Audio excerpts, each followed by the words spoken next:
Hi, my name's Abel Lenz. I'm Director of User Experience and Innovation for Popstick, up-and-coming interactive agency here in New York City. It's being able to see some work that I connect with right away, that I can understand and understanding immediately what role that person played in producing that work. Standardization would probably be a good thing for somebody who's buying work. It might limit somebody who's trying to sell themselves, though, into a particular framework. But I think, other than that, the only other trend I'd see is higher bandwidth, so more detail.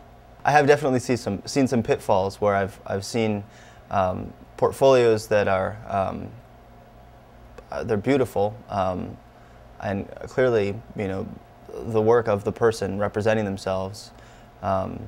But then, unfortunately, that the level of depth, the level of thought and creativity that's gone into this person's portfolio doesn't show up in the work represented in the portfolio. And I think that's always a shame. It's also a shame when it doesn't show up in the work they end up doing on a project. Idea is always first.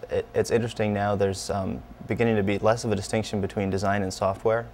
The way people work, the very fact that programming has become an integral part of design, just the same way that computer software became an integral part of design about 10 years ago.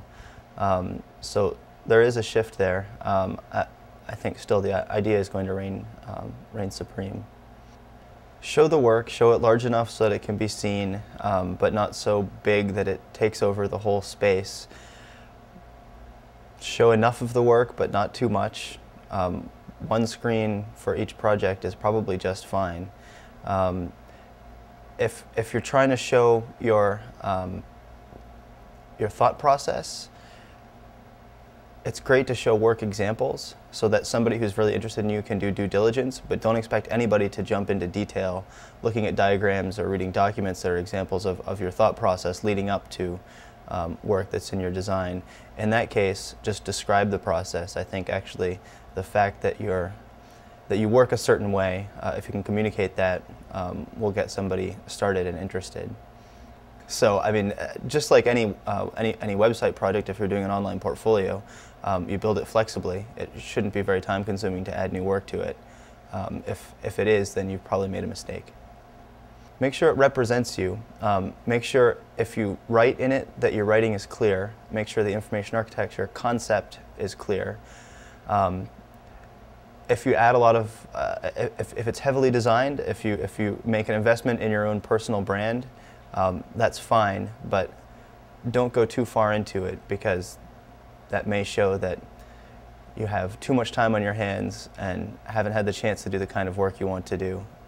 It is about the work. With photographers and illustrators, explaining the concept behind the work is critical, especially if it's taken out of context.